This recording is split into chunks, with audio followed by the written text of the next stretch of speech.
I també aquest dijous a la tarda, Can Jonc, a Granollers, ha acollit la ponència del catedràtic jubilat de la Universitat de Barcelona, Josep Maria Panareda. La ponència ha estat organitzada per l'Associació Cultural de Granollers i ha servit per exposar l'estudi als mapes de distribució de plantes del Montseny, un treball molt exhaustiu sobre la distribució de les espècies de plantes que hi ha al Parc Natural.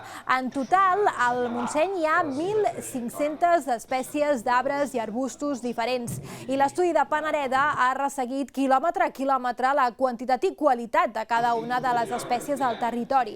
El catedràtic també ha fet una crida als visitants del Parc Natural, ara que arriba una de les temporades fortes de visites, perquè siguin respectuosos amb la flora i la fauna de la muntanya. Hem dividit el Montseny en quadrats d'1 quilòmetre, que en total són 588. Llavors, de cada quadrat hem vist si hi ha la planta que ens interessa o no hi és. Si hi és, posem un puntet. Si no hi és, no posem res.